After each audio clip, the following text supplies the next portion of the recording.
Hi everyone, कैसे हैं आप सब। उम्मीद करती होंगी बहुत अच्छे हैं आप लोग। मैं भी बहुत अच्छी हूँ। मैं हूँ तान्या फ्रॉम ई विद्यार्थी। और जैसा कि आपको पता है, मैंने आपको हिंदी पढ़ाई है और हम ऑलरेडी चैप्टर्स जो है वो पढ़ चुके हैं। लेकिन इस वीडियो में क्या अलग है, इस वीडियो में हम देखने वाले हैं क्वेश्चन आंसर्स। ठीक है, हम ऑलरेडी चैप्टर पढ़ चुके हैं, लेकिन चैप्टर में जो क्वेश्चंस होते हैं वो पेपर में हमको किस तरह से प्रेजेंट करने हैं, वो आंसर्स किस तरह से लिखने हैं, वो हम इस वीडियो में देखेंगे। ठीक है जी, सॉल्यूशंस बेसिकली हम इस वीडियो में पढ़ने वाले हैं। लेकिन उससे पहले मैं आपको बता दूं, आप डाउनलोड कर सकते हैं ई विद्यार्थी की वेबसाइट से फ्री में MCQ, solution, sample paper, important questions, previous year papers, books, notes, summaries, ये सब कुछ फ्री में ई विद्यार्थी की वेबसाइट से। ठीक है जी, तो चलिए अब हम चैप्टर को स्टार्ट करते हैं। चैप्टर के क्वेश्चन आंसर्स को स्टार्ट करते हैं अच्छे से और अच्छे से पढ़ते हैं। Let's go. नमस्ते प्यारे बच्चों, कैसी हैं आप सब। आज हम मिलकर कबीर की साखियों के अभ्यास प्रश्न हल करने वाले हैं। ये सवाल आपकी परीक्षा के लिए बहुत ही जरूरी हैं। तो चलिए एकदम ध्यान से सुनते हैं और समझते हैं। शुरू करें।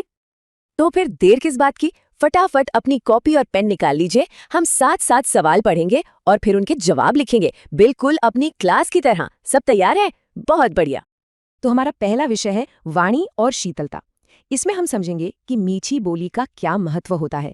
चलिए देखते हैं इससे जुड़ा हमारा पहला सवाल। ये रहा पहला प्रश्न आपकी स्क्रीन पर। मीठी वाणी बोलने से औरों को सुख और अपने तन को शीतलता कैसे प्राप्त होती है? जरा सोचिए, इसका जवाब क्या हो सकता है। चलिए अब इसका उत्तर लिखते हैं। तो इसका उत्तर लिखिए। मीठी वाणी बोलने से औरों को सुख और अपने तन को शीतलता इसलिए प्राप्त होती है क्योंकि जब हम मीठी बोली बोलते हैं ना, तो हमारे मन का अहंकार खत्म हो जाता है। इससे हमारे तन को तो ठंडक और शांति मिलती ही है, साथ ही जो सुन रहा है उसे भी सुख और खुशी महसूस होती है। इसीलिए तो कहते हैं कि हमेशा ऐसी मीठी वाणी बोलनी चाहिए जो दूसरों को सुख दे और खुद को भी शीतलता प्रदान करे। बहुत अच्छे। अब हम अपने अगले विषय पर चलते हैं। ये है ज्ञान और अंधकार, जिसमें हम ज्ञान के प्रकाश के बारे में जानेंगे। देखते हैं इससे जुड़ा सवाल क्या है। प्रश्न संख्या 2 है, दीपक दिखाई देने पर अंधियारा कैसे मिट जाता है? साखी के संदर्भ में स्पष्ट कीजिए। यहाँ कबीर दास जी ने ज्ञान की तुलना एक दीपक से की है। चलिए इसका उत्तर समझते हैं और लिखते हैं। इसका उत्तर कुछ इस तरह है, जैसे एक दीपक में प्रकाश होता है और उसके जलते ही सारा अंधेरा खत्म हो जाता है। ठीक उसी तरह जब हमारे मन में ज्ञान रूपी दीपक का प्रकाश फैलता है, तो हमारे मन में जो भी भ्रम, शक या डर जैसा अंधेरा होता है, वो अपने आप ही समाप्त हो जाता है। चलिए अब हम अपने तीसरे विषय पर आते हैं, ईश्वर और संसार। और अब हम प्रभु की खोज से जुड़े कुछ प्रश्नों को देखेंगे। हमारा तीसरा प्रश्न है, ईश्वर कण कण में व्याप्त है, पर हम उसे क्यों नहीं देख पाते? ये एक बहुत ही गहरा सवाल है ना? चलिए इसका उत्तर लिखते हैं। इसका उत्तर है, ईश्वर हर कण कण में मौजूद हैं। और ये भी कह सकते हैं कि हर कण ही ईश्वर है। ईश्वर की चेतना से ही तो ये संसार हमें दिखाई देता है। चारों तरफ ईश्वरीय चेतना के अलावा कुछ भी नहीं है। लेकिन ये सब कुछ हम अपनी इन भौतिक आंखों से नहीं देख सकते। जब तक ईश्वर की कृपा से हमें दिव्य चक्षु यानी कि एक विशेष आध्यात्मिक दृष्टि नहीं मिलती, तब तक हम कण कण में बसे ईश्वर को ना तो देख सकते हैं और ना ही महसूस कर सकते हैं। अगला प्रश्न थोड़ा लंबा है, तो इसे ध्यान से सुनिएगा। संसार में सुखी व्यक्ति कौन है और दुखी कौन? यहाँ सोना और जागना किसके प्रतीक है? इसका प्रयोग यहाँ क्यों किया गया है? स्पष्ट कीजिए। चलिए इसे एक एक करके समझते हैं। इसका उत्तर हम कुछ पॉइंट्स में लिखेंगे। कबीर के अनुसार सुखी व्यक्ति वो है जो प्रभु को पाने की कोशिश से दूर है और दुनिया की मोह माया में डूबकर मजे से सो रहा है। इसके ठीक उलट दुखी व्यक्ति वो है जो प्रभु को पाने के लिए तड़प रहा है, उनके वियोग में दुखी है और वही जाग रहा है। यहाँ सोना का मतलब है प्रभु को पाने की कोशिशों से मुंह मोड़ लेना, और जागना का मतलब है उन्हें पाने के लिए लगातार प्रयास करते रहना। और इसका प्रयोग इसलिए किया गया है ताकि इंसान को सांसारिक मोह माया से दूर रहने के लिए सचेत किया जा सके। अब हम अपने अगले विषय पर आते हैं, स्वभाव और निर्मलता। इसमें हम आत्म सुधार की बात करेंगे। चलिए अगला प्रश्न देखते हैं। प्रश्न 5 है, अपने स्वभाव को निर्मल रखने के लिए कबीर ने क्या उपाय सुझाया है? यानी कि अपने व्यवहार को साफ और शुद्ध कैसे रखा जाए। कबीर जी ने जो उपाय बताया है वो बहुत ही दिलचस्प और अनोखा है। तो इसका उत्तर लिखिए। कबीर दास जी कहते हैं कि अपने स्वभाव को निर्मल रखने का सबसे अच्छा उपाय है अपनी निंदा करने वाले यानी अपनी आलोचना करने वाले व्यक्ति को अपने पास रखना, क्योंकि वही हमारा सबसे बड़ा हितैषी होता है। वरना झूठी तारीफ करके अपना मतलब निकालने वाले तो बहुत मिल जाते हैं।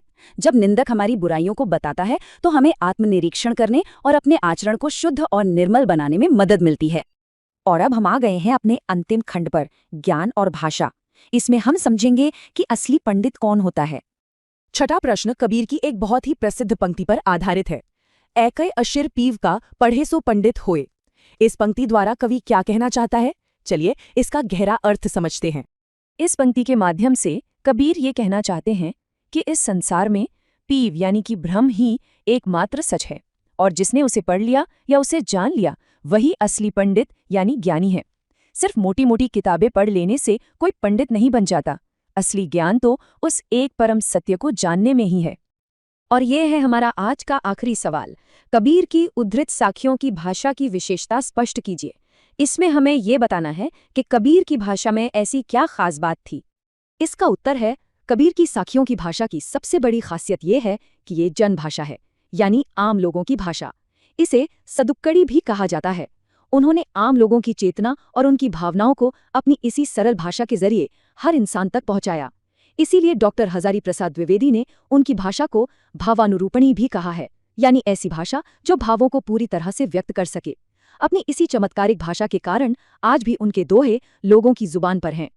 कबीर की साखियां हमें जीवन के बड़े बड़े सवालों के जवाब देती हैं, जैसे कि सच्चा ज्ञान आखिर है क्या। आज हम इन्हीं साखियों से जुड़े कुछ प्रश्नों का भाव स्पष्ट करेंगे। तो शुरू करें। चलिए हम अपने पहले प्रश्न की ओर बढ़ते हैं। हमारा पहला प्रश्न है, इस पंक्ति का भाव स्पष्ट कीजिए। बिरह भुवंगम तन बसे, मंत्र न लागे कोई। ध्यान से देखिए। चलिए अब इसका उत्तर लिखते हैं।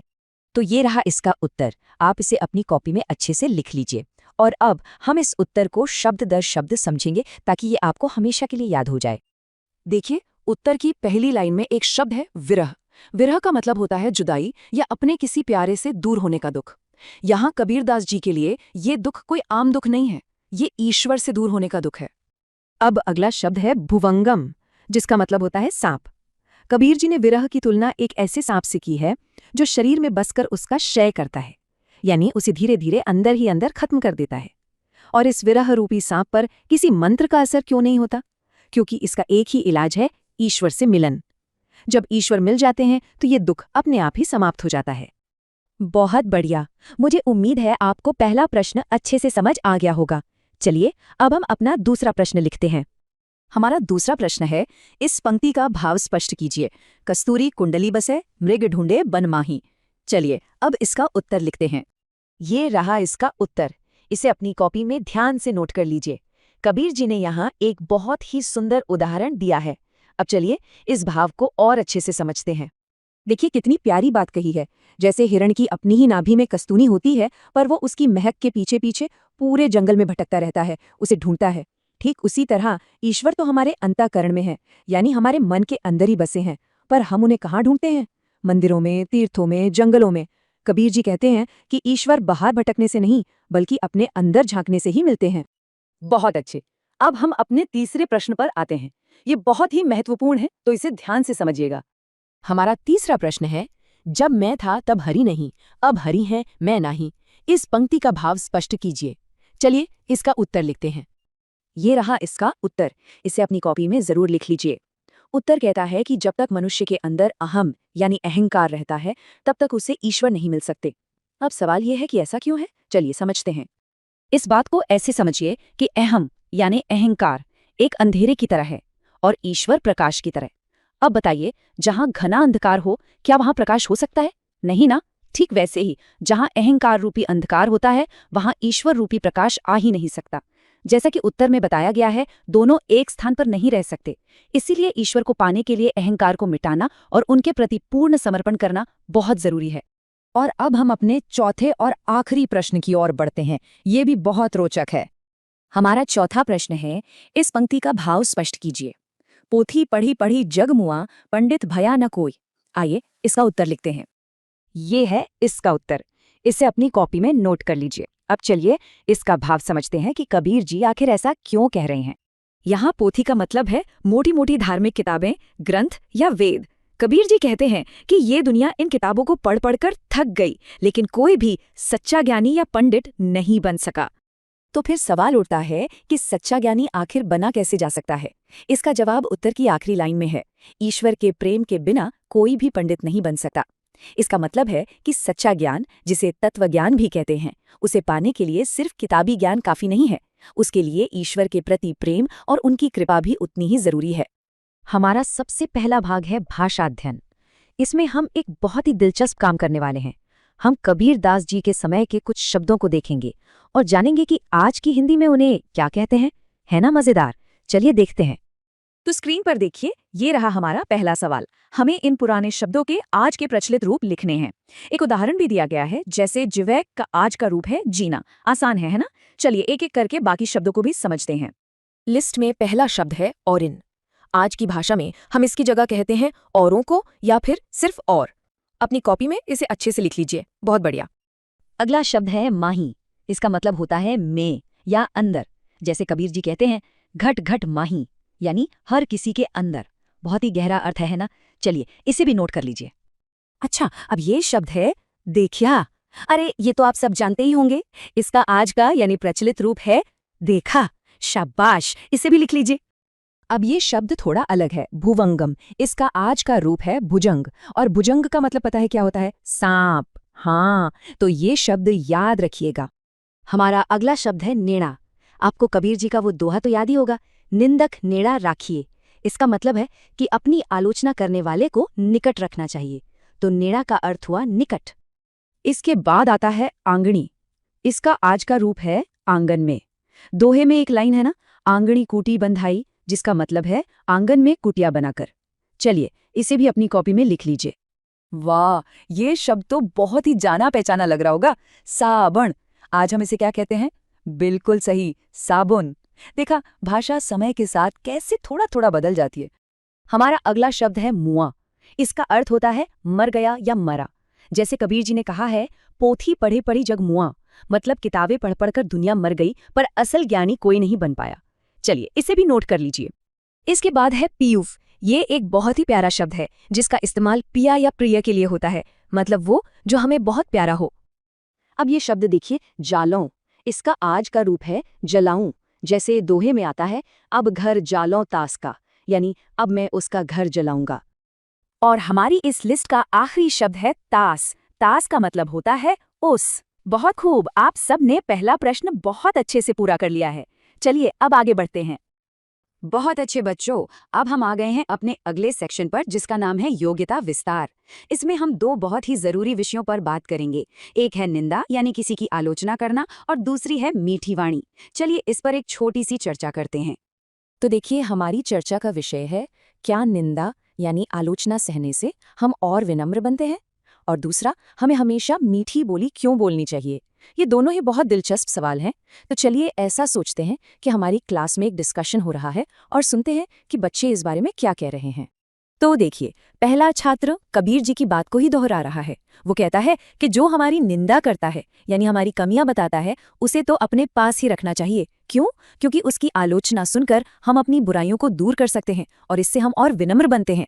कितनी अच्छी बात है। दूसरा छात्र भी इस बात से सहमत है। उसका कहना है कि जब कोई हमारी आलोचना करता है और हम उसे गुस्से से नहीं बल्कि शांति से सुनते हैं, तो हमारा घमंड, हमारा अहंकार टूटता है, और जब अहंकार टूटता है तभी हम असल में विनम्र बन पाते हैं।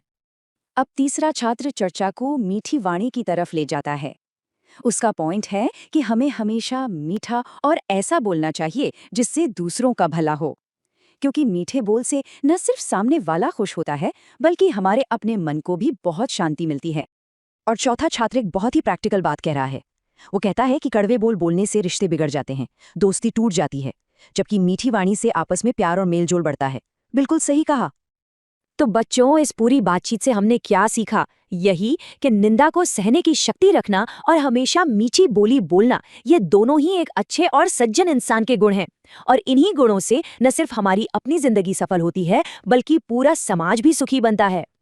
चलिए अब हम पहुंच गए हैं आज के आखिरी और सबसे रहस्यमयी सवाल पर। यह सवाल है कस्तूरी के बारे में, जिसका जिक्र कबीर ने अपनी साखी में भी किया है।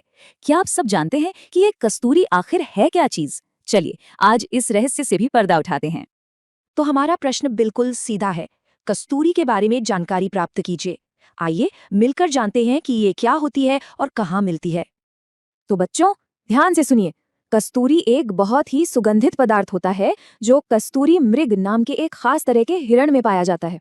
ऐसा माना जाता है कि ये उसकी नाभि में होता है, जिससे लगातार खुशबू आती रहती है। पर सबसे हैरान करने वाली बात जानते हैं क्या है? उस हिरण को खुद ये बात पता ही नहीं होती कि ये खुशबू उसी के अंदर से आ रही है, और वो बेचारा उस खुशबू को ढूंढने के लिए पूरे जंगल में यहाँ वहां भटकता रहता है। ठीक वैसे ही जैसे इंसान खुशी और ईश्वर को बाहर ढूंढता है, जबकि वो उसके अपने अंदर ही होते हैं। कितनी कमाल की जानकारी है ना। इसे अपनी कॉपी में जरूर लिखिएगा। तो इसी के साथ हमारी आज की क्लास यहीं खत्म होती है। आप सबने बहुत अच्छा काम किया। हम मिलेंगे अगली क्लास में। धन्यवाद। उम्मीद करती हूँ आपको बहुत अच्छे से क्वेश्चन आंसर समझ आ गए होंगे, और अगर आ गए तो do like, share and subscribe. ठीक है, मिलती हूँ आपसे दूसरी वीडियो में। बाय।